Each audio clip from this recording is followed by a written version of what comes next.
presentation together was to give you an overview, as it were, of the world's financial system. So quite often, when we come together for presentations on current events, we put up a lot of headlines and have a look at things that are happening, but sometimes we don't step back and try and see the big picture, as it were. So the whole purpose of what I'm going to go through today is to try and have a look at the global financial system, to stand back a little bit and have a look at how some of the recent events that are happening fit into that big picture perspective.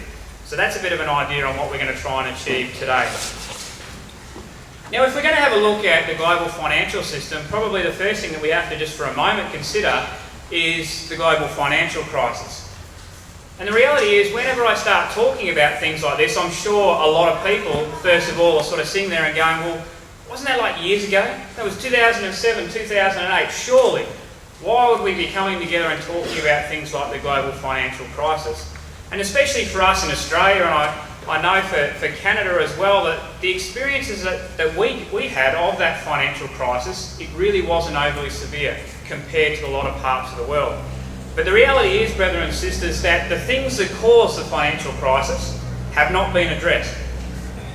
The solutions that were put in place were very short-sighted and short-term and have not addressed the problems that existed at that time. And in actual fact, in the 7 to 8 years since the global financial crisis, the problems have got much, much worse. And the reality is, the leaders of this world, through their lack of courage to make the decisions that really need to make, their lack of courage to make the decisions which they did need to make, have set up a scenario where it's not if we're going to have another crisis in the future, it's just a matter of when. And the reality is, when that crisis does actually come upon us, it will be far worse than the last one by the very virtue of the fact that the problem is now so much larger. So what are we going to try and cover this afternoon? Well, first of all, we're just going to ask a simple question. How much is $1 trillion? When you start looking at the global financial system, you end up talking about numbers that are very, very large. And I don't know about you, but I've never spent $1 trillion. So it's very hard for me to try and contemplate what that looks like and how much it really is. We're going to have a look at a few recent global events. We'll consider how our financial system currently works, try and identify the main problem with it, have a look at how this all fits into Bible prophecy, a short case study on Greece, a short case study on the United States of America, and then we'll conclude. So as you can see from that, I've got an awful lot to try and get through in just over an hour. So I'm going to move quite quick, and you may not grasp everything that we're actually going to consider. Don't worry about that, because we'll try and just bring it together at the end into a few short, concise points that you can take away. So let's get into it then. How much is $1 trillion? And sometimes a picture is worth 1,000 words, so we'll just have a look at a few items of money. So on the screen there before you, you can see a $100 note, a $100 US note. Everyone's generally familiar with what a $100 looks like, no matter what currency you might actually hold. The next picture on the screen there is $10,000, so it's 100 $100 notes in a pile. You can put that in your back pocket, you can walk down the street, and no one would even know that you had it there. That's $10,000. The next picture there is of a man, and at his feet you can see, I don't know how well you can see that from up the back, but he's got a pile of money at his feet. That's $1 million in $100 notes. You can fit it in a backpack, fit it in a sports bag, and you can really carry it around quite easily. That's $1 million. If you were to get a pallet of $100 notes, that is $100 million. So a standard pallet, 1,200 by 1,200, $100 notes piled up, $100 million. Therefore, if you were to get 10 of those pallets, you would have $1 billion. So 10 pallets stacked with $100 notes is $1 billion. Now, prior to the most recent financial crisis, we would hear the terms of millions and billions. But after the financial crisis, we then had terms like trillions. And a lot of us aren't really aware of how much difference there is between $1 billion and $1 trillion. We might understand it theoretically, but our experience with it is completely different. So on the screen there is $1 billion. How much more is $1 trillion? Well, what you see there is pallets stacked with $100 bills, but what I want you to note, and you probably can't see it at the back there, is those pallets are now stacked too high. Okay, so if we have a look at the previous one, 10 pallets stacked one high, $1 trillion is now that many pellets stacked too high. So it's an awful lot of money. Just a couple of useless kind of facts on $1 trillion. If you spent $1 every second, it would take you 31,000 years to spend $1 trillion. My favourite one is this one. If you spent $1 million every single day, it would take you 2,739 years to spend $1 trillion. That kind of gives you the idea of the amount of money that we're actually talking about when we start dealing with these kind of figures. Just imagine spending $1 million every day and then having to do that for 2,739 years just to spend $1 trillion. $1 trillion is a million. And I've got there recently the US government spent that amount in a day. Now this slide's actually from a few years ago, and that was related to a piece of legislation that the United States government passed where it was going to spend $1 trillion. So you can see that we're dealing with massive, massive numbers. And I want you to bear that in mind as we start putting together some facts and figures about the financial system. What are some of the recent events that have taken place in the world just in the last sort of 3 weeks? You may have heard of some of these, you may not. The first one is the Puerto Rico debt crisis. Okay, so what we've got happening in the world right now is countries starting to go broke. Puerto Rico, the government came out and they said, look, we've got a lot of debt, we can't pay that debt, so we're going to default on it. That set in chain a whole series of events where basically they've now issued higher taxes, there's a lot of uncertainty for the residents, their bond market then went and collapsed, which means their interest rates have gone up, and the reality is for that country right now, they're facing a situation where they're now being nicknamed Puerto Rico, because the reality is that their economy and their situation is such that they are going to see a much reduced standard of living in the future, all because of too much debt. The next one we'll quickly talk about is Greece. Been in the news a lot. In reality, Greece has been in the media since 2007, 2008, when their crisis actually started, where the government actually had too much debt, had to be bailed out. And in the media right now, we're seeing that the final negotiations are taking place for their third bailout. Most recently, the banks have been closed for well over a week. People in that country were only allowed to withdraw €60 a day from their accounts. And the reality is, once this third bailout is pushed through, which it may or may not do, Greece is in a far worse position than it was before this crisis actually started. Even though these whole bailouts are supposed to make the situation better for Greece, they've done nothing but make it worse.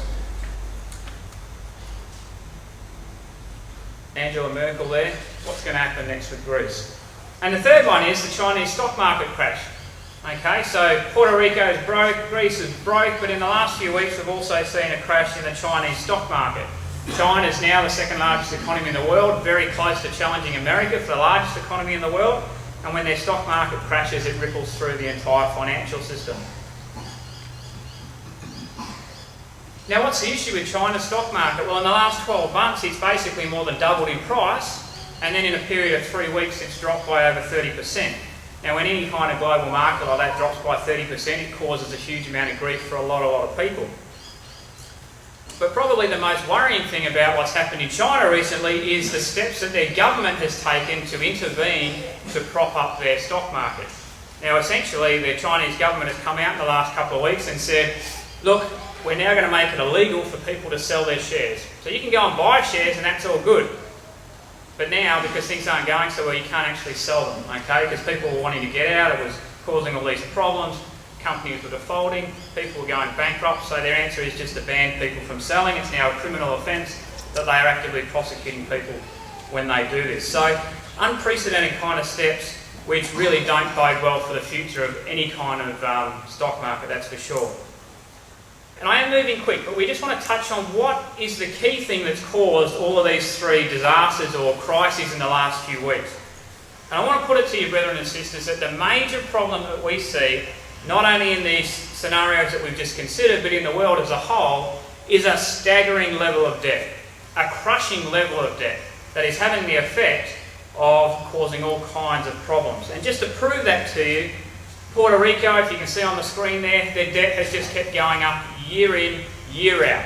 Basically what they would do is they would borrow money this year to pay off the interest on the debt from last year. And they just keep going and going and going until they reach a point where it's mathematically impossible to make the debt repayments. Greece is in exactly the same situation where its debt to GDP ratio just keeps rising. Their debt burden is at a point now where it is basically impossible for them to ever repay the amount of money that they actually owe. And most of the world actively recognises that. What about China's stock market? How is that related to debt? Well, what we see on the blue line there is the price of their stock market going up. The red line is the amount of margin loans, which are debt instruments that you use to buy shares, has gone up at an unbelievable rate as compared to their stock market. And we sort of have seen that as a percentage of the total value of their stock market, the debt in that is now 18% compared to sort of 2.5% and 1% respectively for the New York Stock Exchange in Tokyo. Now I'm going through these numbers very, very quick, but I'm just trying to illustrate the point that all of these crises that we've seen in the last few weeks are solely because of too much debt. And this is really what we're going to be driving at for the majority of the presentation today, is debt and the problems that it's causing through the world. But before we go any further, I just want to digress for a moment and consider this concept here of distress of nations with perplexity. In Luke 21, we quote it quite often. We read this, "And there shall be signs in the sun and in the moon and in the stars, and upon the earth distress of nations with perplexity, the sea and the waves roaring." So it's pretty straightforward, isn't it? And we quote this all the time, there's going to be signs in the sun, in the moon and the stars. And we go, yeah, and upon the earth there's going to be distress of nations. But as we've already seen in our first study this morning, it's just amazing how unbelievably accurate Bible prophecy is. And there's lots of little details that are given to us that just add to the picture that we're presented with. Because we're told here that there's going to be distress of nations, but it's going to be characterised by something, and that is perplexity. So what is perplexity? Well, if you have a look at Vines, it just says perplex, or perplexity, so that didn't help me too much. If we look at a literal translation, it says, at a loss for a way, finding no solution to their embarrassments, being at one's wit's end, at a loss for how to proceed, or without resources. So the whole idea then, if we put all of those concepts together, is that there's going to be distress of nations upon the earth, but when they consider the problems that they've got, they'll realise that no good outcome is possible. When the leaders of this world are considering what options they have, they're going to say, look, every option that we've got is actually bad. And the reality is that there is no solution to the problems that currently exist that do not come with horrific consequences. And we see that in whatever area of life we look at the moment, where there's all of these issues in the world, but they're associated with perplexity because there is no solution that really addresses these problems for the long term. And so it's an amazing little fulfillment of Bible prophecy there, and it's something that I strongly believe we need to look at very closely as we continue to watch things develop. Have a look at this idea of perplexity. Have a look at the problems that this world is facing, see the distress of nations, and see the perplexity that's associated with it, because it's really interesting. Okay, we've said already that debt is one of the big problems. If we're going to understand how debt works and all of that, the first thing we need to understand is how money works. Now, the reality is that for something which is so vital to our everyday lives, the vast majority of people don't understand money. They don't know where it comes from. They don't know how it's created. Even a lot of people that actually work full-time in the finance industry itself, quite high level in banks, still could not tell you exactly where money comes from. So we just want to spend a little bit of time now explaining where money comes from, because I think you will be quite interested when you realise how the system actually works. And when we do understand how the system works, it helps us to understand the events that are taking place in the world right now. So the first thing to understand about money is it actually comes in sort of two different forms. First of all, there's physical cash, the stuff you've got in your wallet, notes, coins, things like that. And then there's electronic money, money which is in your bank account entries, digital money it's also called. So there's two different types of money. But who creates this money? Where does it actually come from? Well, I'll put it to you, brothers and sisters, that money is created in two ways. Money is created by central banks. Now, what's a central bank? Well, in Australia, we have the Reserve Bank of Australia. Okay, that's our central bank. In the United States of America, which is where our example will come from, they have the Federal Reserve. That's one place that creates money. The other place that creates money is the commercial bank. So what's a commercial bank? Well, that's like the Commonwealth Bank in Australia, Westpac, NAB. They're commercial banks. And both of those places create money. So what we want to do now is just step through a little video that just explains how money is created.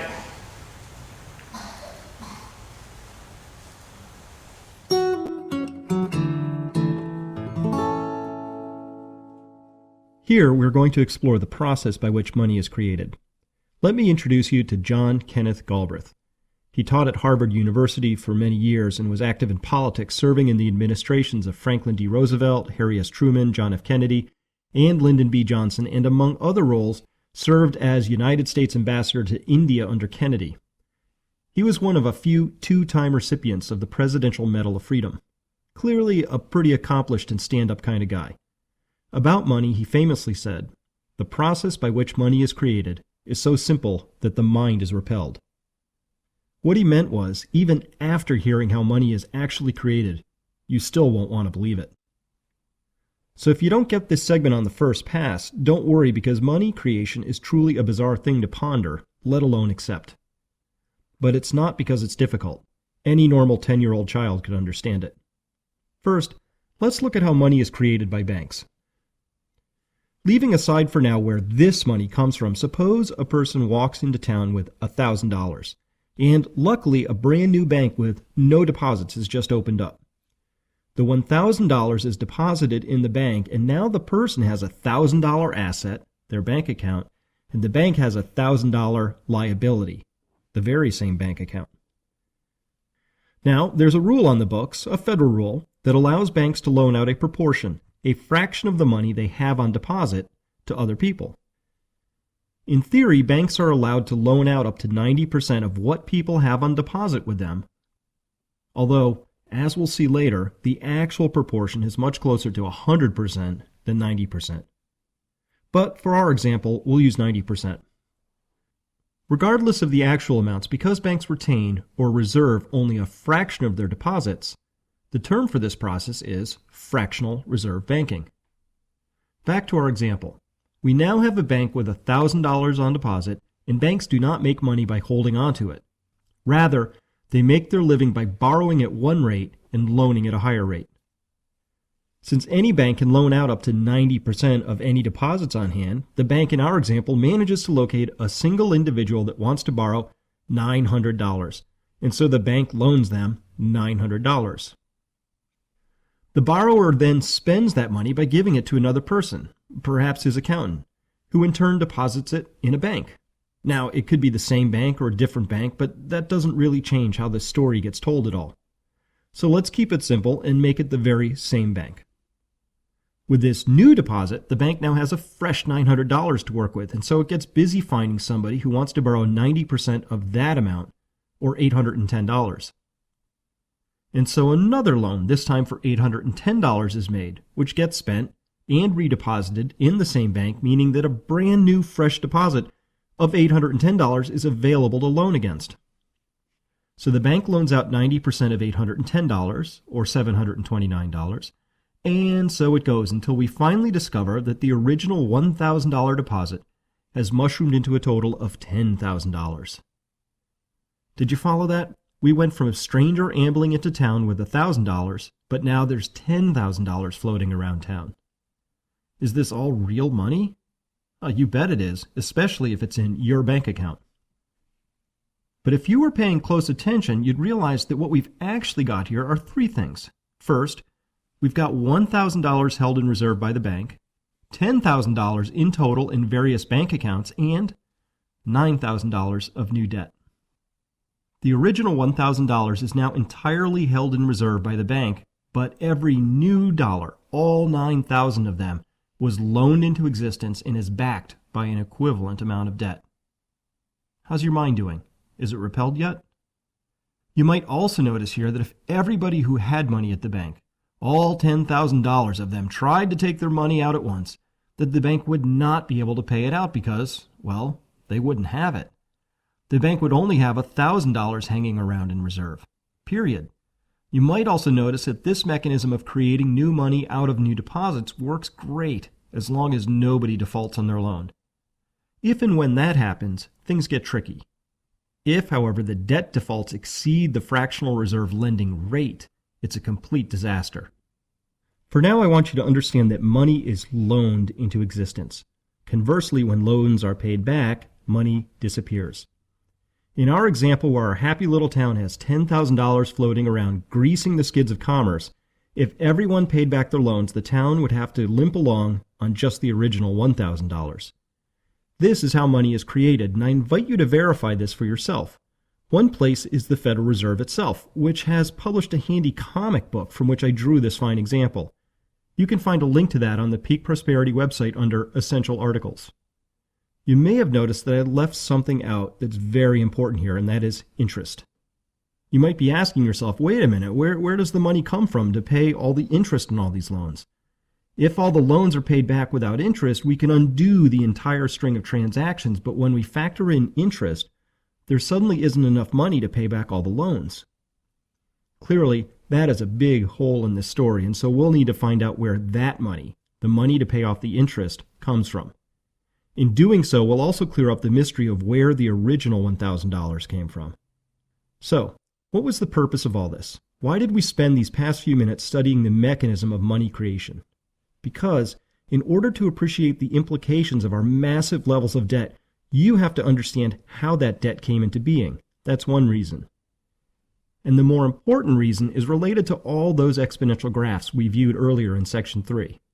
But we're not quite there yet. First, we need to travel to the headwaters to find the original source of all money. Where did that original dollars come from in our banking example? To find out, we need to go visit the Federal Reserve, the place where money springs into existence. Please join me for Chapter 8, the Fed. All right, so hopefully that was a bit of information for you. Maybe you knew about that, maybe you didn't. But the reality is that we saw from that example that miraculously $1,000 enters into the banking system, and by the time it works its way right through the entire banking system by being loaned out and redeposited, that $1,000 turns into $10,000. $1,000 in original cash, $9,000 of loans, all backed by new debt. Most people aren't aware that that's how the financial system works.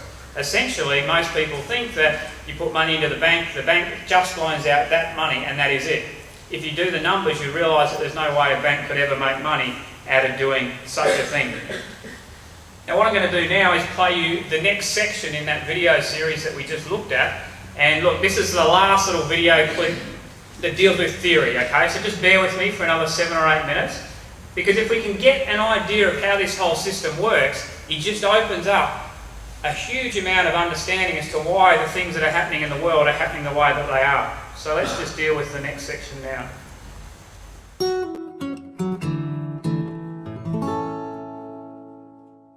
Now we're going to travel to the headwaters to discover where money is actually created. The process works like this. Suppose Congress needs more money than it has. I know, that's a stretch. Perhaps it's done something really historically foolish, like cutting taxes while conducting 2 wars at the same time. Now, Congress doesn't actually have any money, so the request for additional spending gets passed over to the Treasury Department. You may be surprised or dismayed, or perhaps neither, to learn that the Treasury Department essentially lives hand-to-mouth and rarely has more than a couple of weeks of cash on hand, if that. So the Treasury Department, in order to raise cash, will print up a stack of Treasury bonds, which are the means by which the U.S. government borrows money. A bond always has a face value, which is the amount it will be sold for, and it has a stated rate of interest that it will pay the holder. So if you bought a bond with $100 of face value and paying a rate of interest of 5%, then you'd pay $100 for this bond, and in a year, you'd get $105 back. Treasury bonds are sold in regularly scheduled auctions, and it is safe to say that the majority of these bonds are bought by big banks and by sovereign nations such as China and Japan. The money that is used to purchase these bonds then gets sent to the Treasury Department's coffers, where it is distributed for the usual array of government programs. I promised you I'd show you how money first comes into being, and so far that hasn't happened, has it? The bonds are being bought with money that already exists. So where does money come from? Money is created by this next mechanism where the Federal Reserve buys a treasury bond from a bank. If you've been wondering what the so-called quantitative easing, or QE programs are, this next bit describes them. When the Fed buys a bond from a bank or other financial institution, they simply transfer money sufficient to cover the cost of the bond to the other bank, and then they take possession of the bond. It's that simple. A bond is swapped for money. The Fed has the money, the bank has the bond, and they are exchanged. Now, where did the Fed get the money to buy the bond? I'm glad you asked. It literally comes out of thin air as the Fed simply creates money when it buys this bond. Such newly created Fed money is always exchanged for a debt instrument, be that a treasury bond, a mortgage-backed security or MBS paper, or even corporate debt on rare occasions. So we can now put the title on this page. Don't believe me? Here's a quote from a Federal Reserve publication entitled "Putting It Simply." When you or I write a check, there must be sufficient funds in our account to cover the check. But when the Federal Reserve writes a check, there is no bank deposit on which that check is drawn. When the Federal Reserve writes a check, it is creating money. Wow, that is an extraordinary power. Whereas you or I need to work to obtain money and place it at risk in the markets to have it grow, the Federal Reserve simply prints up as much as it wishes, whenever it wants, and then loans it all to us via the U.S. government, with interest. Given the fact that over 3,800 paper currencies, and a few metallic ones, have been rendered worthless due to mismanagement, wouldn't it make sense to keep a very close eye on whether or not the Federal Reserve is acting responsibly with our own monetary unit? What if they're overdoing it and printing too much? Because this is such an extraordinary power to have, we really should pay close attention to what they're up to. Alright, so now we know that there are two kinds of money out there. The first is bank credit, which is money that is loaned into existence, as we saw before. Bank credit is a type of money that comes with an equal and offsetting amount of debt associated with it, debt upon which interest must be paid. The second type of money is printed out of thin air, and that's what we see here at this stage. The process by which money is created is so simple that the mind is repelled, so don't worry if you need to review this chapter several more times. I've had some people tell me that they've reviewed this section 4 or more times before it really began to sink in. However, if you understood all that and get it, congratulations. Give yourself a hand, because it's not easy. These monetary learnings allow us to formulate two more extremely important key concepts. The first is that all dollars are backed by debt. At the local bank level, all new money is loaned into existence. At the Federal Reserve level, money is simply manufactured out of thin air and then mostly exchanged for interest-paying government debt. In both cases, the money is backed by debt. Debt that, of course, pays interest. From this key concept, we can formulate a truly profound statement, which is that, at a minimum, each year enough new money must be loaned into existence to cover the interest payments on all of the past outstanding debt. If we flip this slightly, we can say that each year all the outstanding debt must compound by at least the rate of the interest on that debt. Each and every year it must grow by some percentage. Because our debt-based money system is growing by some percentage over time, it is an exponential system by its very design. A corollary of this brings us to our second key concept, which is that the amount of debt in the system will always exceed the amount of money in the system. So, if there's always more debt in the system than money, and the interest to pay off the debt must be loaned into existence, well, that too deserves at least a few minutes of your careful attention. It's not my role here to cast judgment on the system and to say if it's good or if it's bad. It simply is what it is. By understanding its design, though, you will be better equipped to understand that the potential range of future outcomes for our economy are not limitless, but rather bounded by the rules of the system. And that system is one that is designed to increase by some percentage, in this case the rate of interest on all the outstanding debt, over time, at a minimum. That is, our money system is designed to expand exponentially. That is a feature of our money system. Whether we happen to believe this is a good thing or a bad thing does not change the fact that this is simply how our money system is designed. All of which leads us to another key concept, which is that perpetual expansion is a requirement of modern banking. Not a legal requirement, but a systemic requirement, like your body as a system requires oxygen. In fact, we can make a rule. To avoid cascading disruption, each year new credit or loans must be made that at least equal the amount of all the outstanding interest payments that year. Without a continuous expansion of the money supply, past debts would not be able to be serviced, and defaults would ripple through and possibly ruin the entire system. Defaults are the Achilles heel of a debt-based money system, which we saw in our local banking example in the previous chapter. Because of this, all the institution and political forces in our society are geared towards avoiding this very outcome. So the banking system must continually expand, not necessarily because it's the right or wrong thing to do or because some law requires it, but rather simply because that's how it was designed. Continual expansion is a feature of the system, just like using gasoline is a feature of my car's engine. I might wish and hope that my car would run on straw or water, but I'd be wasting my time because that's just not how it was designed. By understanding the requirement for continual expansion, we are in a better position to assess whether that's even possible, and if we think that it's not, then we're free to imagine what might come next.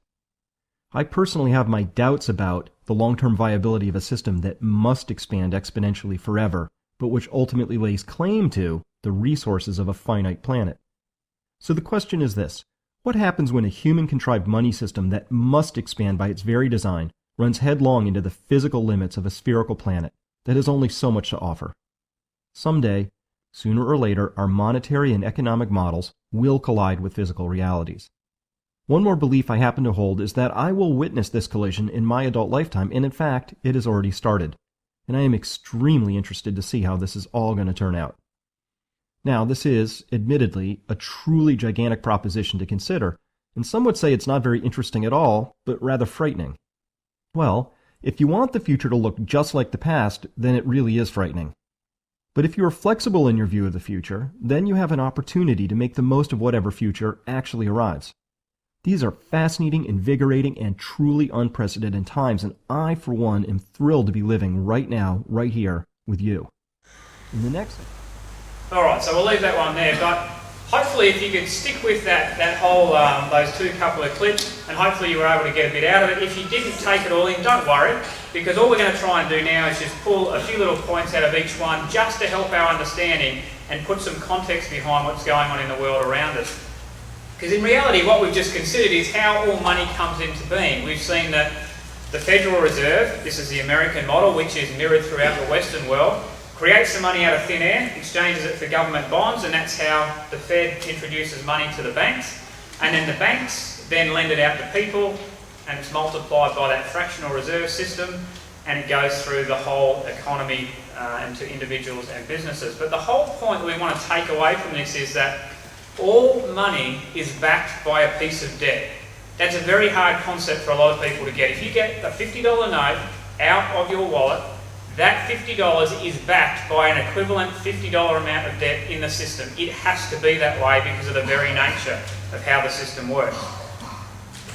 And the main point to get out of that is because that's the way that the system works, every year enough new money must be created to service all of the interest from the previous year's debt.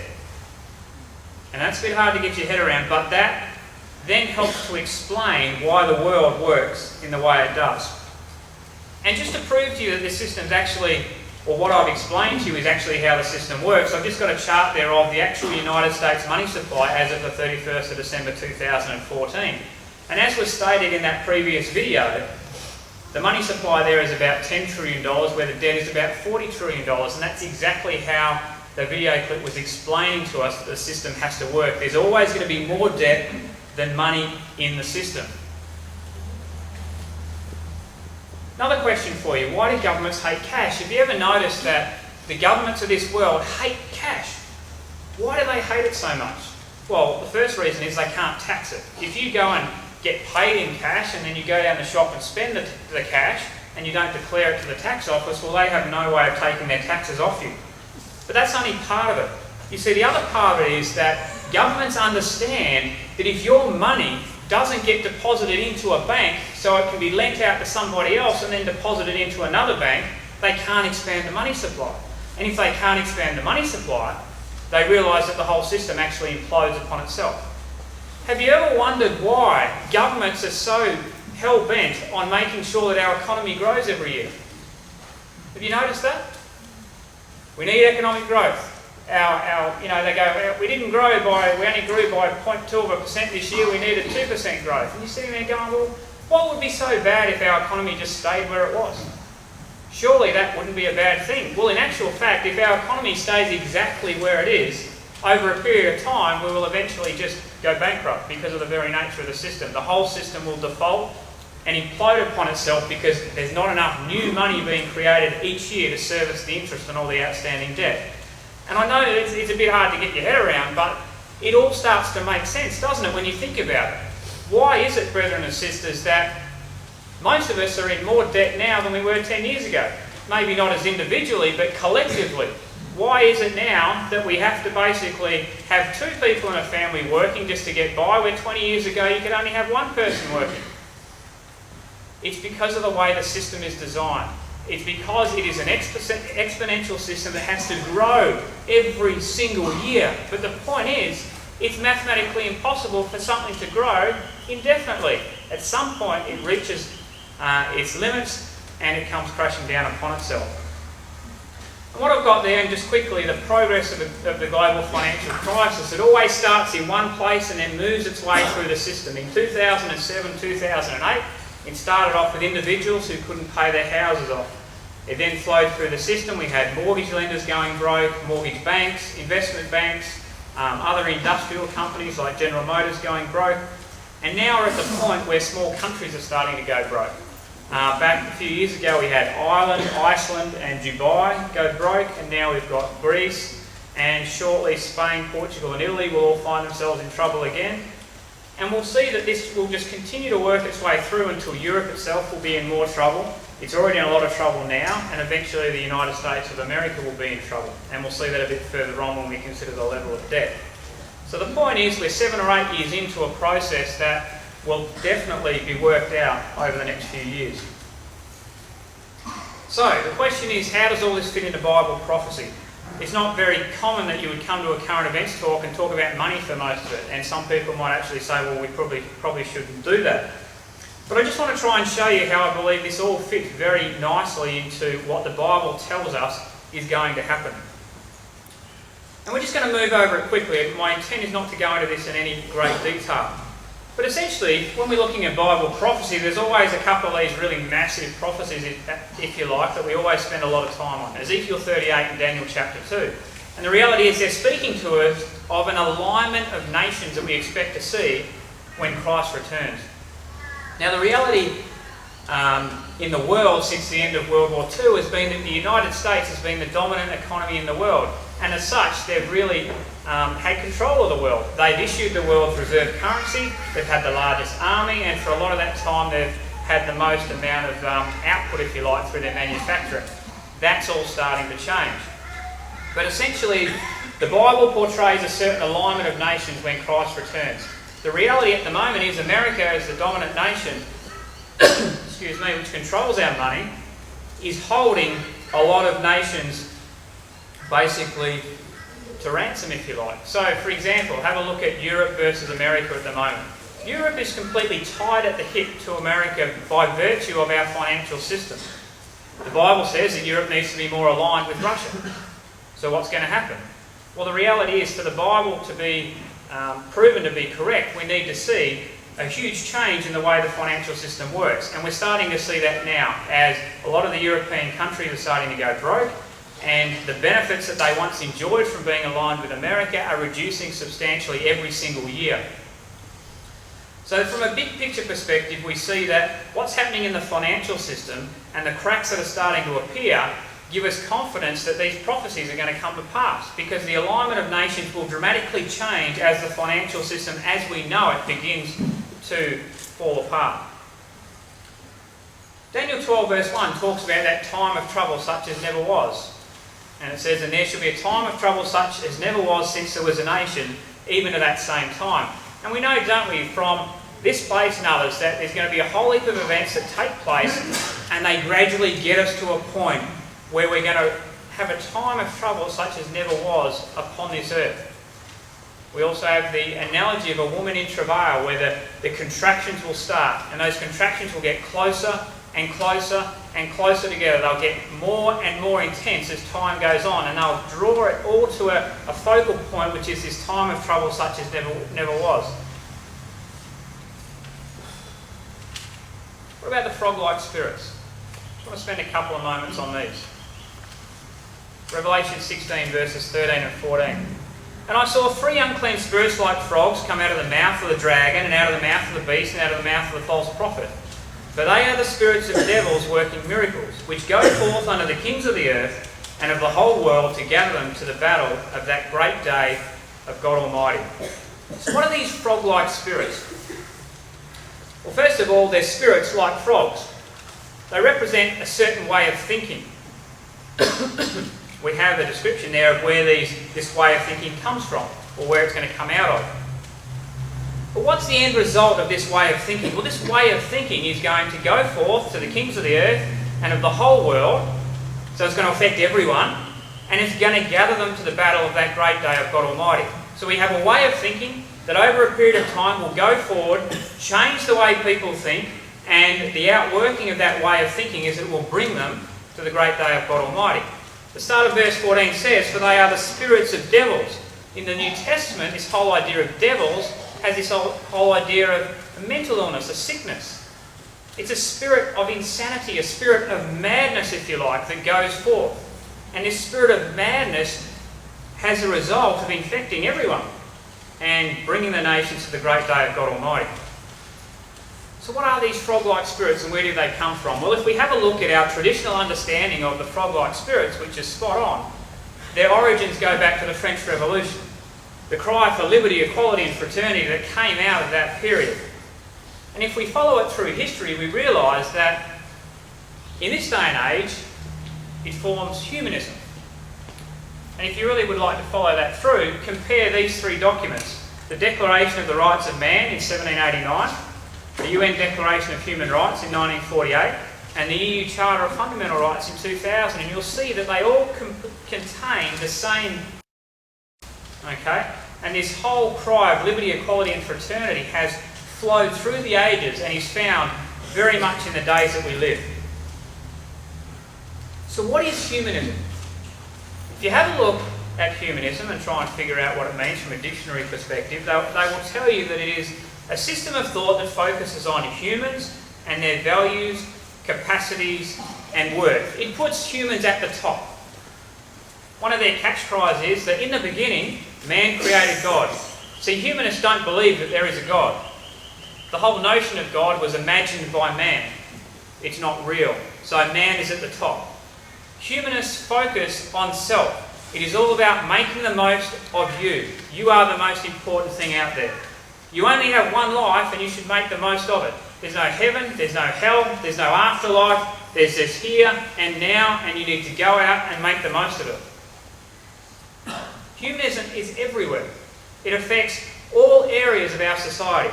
Education, media, politics, art, architecture, religion, music.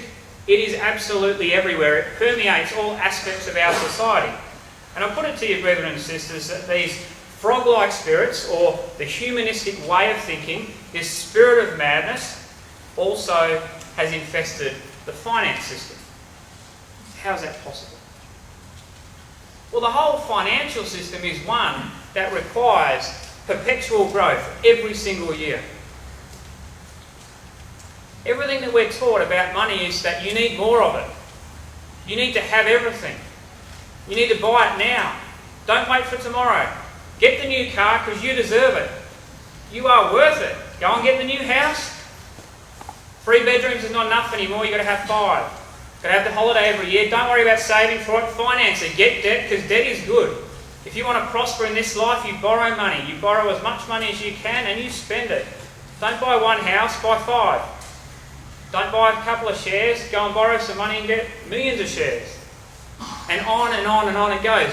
This is the frog-like spirit way of thinking, and just one area where it's manifested is in the financial arena, where we have been led to believe that the only way to live, that the only way to get ahead, and the only way to be successful in this life is to put everything on credit, to use debt to get everything that we can.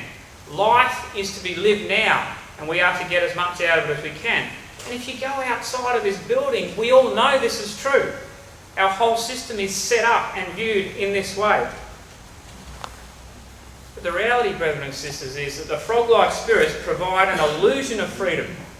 Their catch cry was never real, it was always an illusion. Originally it was liberty, equality, fraternity, democracy, get your rights, have it all now. What does it achieve for people? It's not real.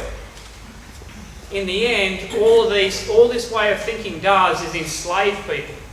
And so it does in the financial arena, whereas we now have a society that is so indebted. The promise was freedom. The promise was have it all now and enjoy this life.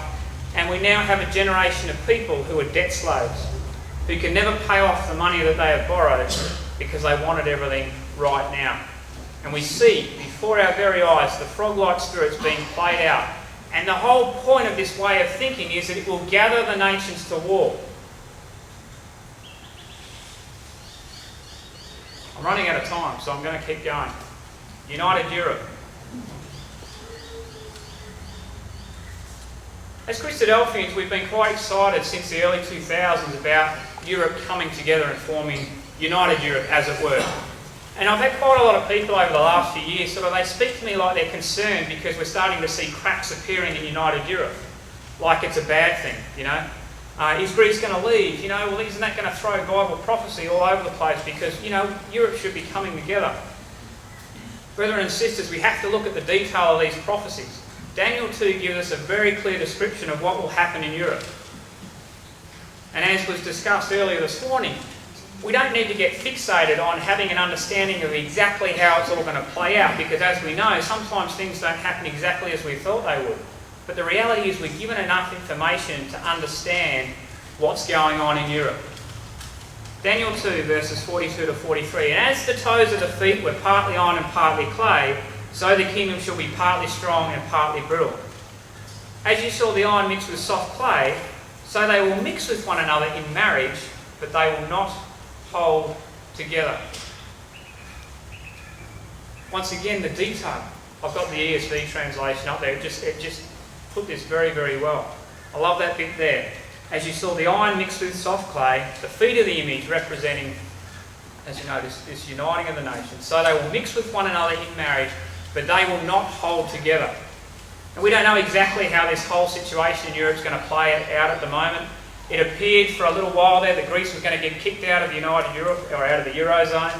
It now looks like, as of today, that they might get a third bailout and they'll stay in. But tomorrow it might have changed again because one country wasn't happy with the agreement. But we need to understand this is like a fractured marriage, brethren and sisters. We're told there's going to be all kinds of tumult within that region. And we should not be surprised at all that we're seeing all of these things take place. If anything, it is just another confirmation that the Bible is correct. Because it told us specifically that yes, it would come together, but it was not going to work. And what we have is this unbelievable web of debt throughout Europe. You can just see there, and really we don't need to go into the numbers. I had a little clip, but we haven't got time to go through it there. And you can just see that all the countries in Europe, they all owe each other money. And they're all broke. How can one broke economy pay back another broke economy the money that the broke economy lent that other broke economy? It doesn't work.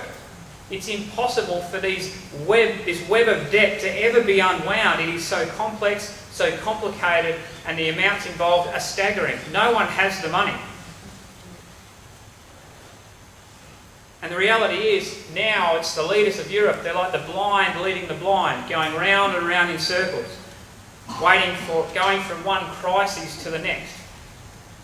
And what Europe is finding out very clearly is that the American monetary system that they've embraced so strongly over recent history has completely not worked for them. And I'm just going to show you a little clip now that basically was from last week. And the clip is of a gentleman called Nigel Farage, amazing politician. I can't stand most politicians because they lie. Nothing that comes out of their mouth actually makes any sense at all. This man came out of obscurity a few years ago. He's now the leader of the UK Independence Party. And this man gets in front of people and he speaks the truth. He actually says what's really happening. And it's really exciting when you see somebody that has an understanding of these things having the courage to speak out. I just want you to hear what this man said last week about what's going on in Europe, and think about what you know of Daniel 2. And now Mr Farage for the FD Group. Thank you. What we're seeing in this chamber this morning, and indeed across the whole of Europe, is an irreconcilable cultural difference between Greece and Germany, a split between the north and the south of Europe. The European project is actually beginning to die. Nobody in this room will recognise that, but actually the peoples of Europe are saying we were never asked whether we wanted this. This has been foisted upon us. And we need to understand why EMU doesn't work. Those monsters, Kohl and Mitterrand, backed up with a clever but dangerous Delors, believed that if they put in place an economic and monetary union, then as night follows day, there would be political union, that there would be an acceptance of this project, that the north and south of Europe would converge, that we'd all start to love each other, that we'd all begin to feel a European identity, that we'd all begin to show allegiance to the flag and the anthem. Those of us, of course, that criticised this were told that we were extremists and we lacked vision. Well, one vision we didn't lack is we understood that the countries of Europe are different, and that if you try and force together different people or different economies without first seeking the consent of those people, it is unlikely to work, and the plan has failed. This isn't just Greece we're talking about today. The whole of the Mediterranean now finds itself in the wrong currency, and yet virtually nobody in the political arena has got the courage to stand up and say that. Indeed, I feel that the continent is now divided from north to south. There is a new Berlin Wall, and it's called the euro. And the old enmities have been resumed. Just listen to the way that the German leader of the Christian Democrat group this morning attacked Mr Spiras. I think it was absolutely disgusting, but it shows the way north and south now feel about each other. Mr Tsipras, your country should never have joined the euro. I think you acknowledge that, but the big banks, the big businesses and big politics forced you in. Goldman Sachs, the German arms manufacturers, they were all very happy. And when the bailouts began, they weren't for the Greek people. Those bailouts were to bail out French, German and Italian banks. They haven't helped you at all. And these years of austerity, these years of high unemployment, of increasing poverty, none of it's worked. In fact, your debt GDP ratio has gone from 100% at the start of the crisis to 180% right now. It would be madness, sir, to continue on this course. You have been very brave. You called that referendum when one of your predecessors tried to do the same. The bully boys of Brussels had him removed. They tried their best again. Mr Juncker said you would have to leave the euro and leave the European Union. Even Mr Schulz, the President of the Parliament, who one would have thought might be neutral, said that if the Greeks voted no, their power supplies may even go down. There were threats and bullying, but the Greeks stood firm. But, sir, you cannot have your cake and eat it. They will give you no more, these people. They can't afford to. If they give you more, they'll have to give other Eurozone members more. So your moment has come. And frankly, if you've got the courage, you should lead the Greek people out of the Eurozone with your head held high. Get back your democracy. Get back control of your country. Give your people the leadership and the hope that they crave. Yes, it'll be tough for the first few months, but with a devalued currency and with friends of Greece all over the world, you will recover. Okay, so that was just a bit of what happened just last week in the European Union Parliament. So if you think about what was being said there, though, it's quite amazing, because I love the point where he pointed out, he said, look, it would be madness for Greece to continue in the Eurozone. And what have they done over the weekend? Come back and accepted a third bailout, where they're basically giving up all the sovereignty of their country. They're actually giving all the country's banks to another third-party entity. They're having to give up a lot of their buildings and all this kind of stuff. It's complete madness for them to do what they're doing, but the frog-like spirits were a spirit of madness. The spirit of madness is going to go right through our society, so that when we stand back and look at the decisions that are being made, it makes no sense to us. And yet that's what we're told was going to happen. And as the toes of the feet were partly iron and partly clay, so the king shall be partly strong and partly brittle. If that hasn't been fulfilled perfectly right now, brethren and sisters, I don't know when it will be. The iron power of Germany. Look at it coming through. It's partly strong and partly brittle. Unbelievable. All right. A couple more minutes left. I'm going to rush through this little bit on America because this, to me, brings this whole section together. We're looking at America because America's the biggest economy in the world. It has the world's reserve currency. And we want to have a look at what kind of situation America's in, because if you look at the media, we're told that they're doing really, really well. Everything's just improving. Stock markets are at an all-time high. How can things be getting worse? I just want to show you some of the numbers. If you have a look at America's national debt right now, it's $18.3 trillion. Population of America is 321 million. So if you divide the debt by the number of people, each citizen in America owes just under $57,000 of the national debt. Not that much, really, if you think about it. Or is it? That's on top of everything else everyone owes. But not everybody works, do they? Because that's for every man, woman and child. The debt per taxpayer, or the people that actually generate income and have the ability to pay off the debt, it ends up being $154,000 per person. It's getting up there. Most concerning thing, though, is the national debt of America has continued to increase an average of $3.95 billion per day since 2007. And this is the best economy in the world, so we're told. Let's have a look at the current US national debt. That picture there is a pile of money that represents the US national debt. I actually took this a couple of years ago when it was $15 trillion. As we just saw, it's now $18.3 trillion. It's going up every single year, the amount of debt. Any surprise? Well, not after we considered that our whole monetary system requires that there is going to be more debt every single year, because that's the way it's designed. But on top of the debt of the actual government, we have something which is called unfunded liabilities. And what these simply are, this is money that the government has committed to spend, but they've put nothing aside to actually pay for it. Things like Social Security, Medicare and Medicaid, which is the stuff that goes on in America. So they've promised to do all these things for the nation, but they've got no money set aside to do it. And the point is that all of those bills will come payable in the future, and you need to have the money, and there's no plan to have that money set aside. And the argument is, well, we don't have to set it aside because if we change the law, we don't have to do it. Well, that'd be like in Australia cancelling Social Security. What would happen if all the family tax benefits went out the window and the age pension went out the window overnight? The economy would crash, because most families rely on their family payments to pay their mortgage.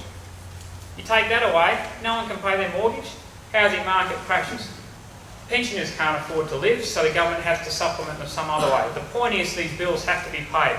Right now in America, unfunded liabilities are $205.5 trillion. Add that on top of personal debt, business debt, local government debt, state government debt, the actual US government debt, and it works out that there's close to $800,000 per person in America that they all owe. Physically and mathematically impossible for them to actually do it. And there's a pile of money that represents that number. To put it into perspective, 43 US presidents from 1789 through to 2008 spent a combined total, or a combined total of $6.3 trillion in debt. In President Obama's first term, he added $6.5 trillion in debt to the US government. This is an old slide. Obama's now in his second term, and he's not even at the end of his second term, and he's nearly run up another $6 trillion in debt. As we saw, the national debt's over $18 trillion now. So 43 presidents, $6.3 trillion. This one man has nearly racked up twice as much debt as all the 43 presidents before him. That's the very nature of our exponential system. Everything works well, brethren and sisters, while the system just grows at a nice rate. We're prosperous, and from the 70s right through, things were really good. It expanded well. Prosperity went out to all peoples. But then we've got to the point now where the debt is expanding at such a rate that we just can't physically keep up with it all. It's just growing so fast every year. We've all got to work so much harder just to keep on top of it all. You know, if America was actually paying off its debt, it might actually be all right. But here's the reality. There's only been 6 years since 1929 that government has actually paid any money off the debt that it owes. And all of those 6 years were before 1960. So since 1960, the United States government has not paid a single cent back in the money that it's borrowed from people. Every year it borrows more new money just to pay the interest on all the debt that it borrowed previously. That would be like me making my mortgage payments with my credit card. That's exactly what the governments of this world are doing. Australia's doing it right now. Before the recession, we had $20 billion sitting in cash. The government now reckons we're up to, I think it's $500 billion in debt. Sorry, 500 billion, yeah. All countries are doing it. And you think about it, how long would we last as individuals if every time our mortgage became payable, we swiped the credit card to pay that mortgage payment because we didn't have any money to do it? Well, eventually the limit on the credit card runs out and you are bankrupt. If that's not an exponential chart of debt, I don't know what is. That's the American debt since 1900. Another way of looking at it, the debt is going exponential, but the income is not really changing a great deal. Everybody says that Greece is a basket case, that it's going broke, it's collapsed. Well, guess what? Even using the most conservative figures, each citizen in America owes more money than the Greek people. So why then is Greece in such a bad state, when the largest economy in the world is actually in a worse position when you actually do the same calculations? And down the bottom there, you probably can't read it, but it says, under President Obama's plans, gross federal debt alone would reach $75,000 per capita in 2022. So it's not like they're trying to fix this problem. There's nothing in place to make this any better. By 2022, even using these conservative numbers, the debt per person has gone up by another 70-odd%. Now, as I said before, the reserve currency status of America is one of the main reasons why it's continued as long as it has. But if you go back through history, you find that that privilege doesn't last forever. 6 countries have enjoyed that privilege since 1400, but it doesn't last very long, and you can see from that time period there that America is very quickly approaching a time when the world will no longer allow it to issue the world's reserve currency. I put it to you that that's already happening. It's accelerating this year.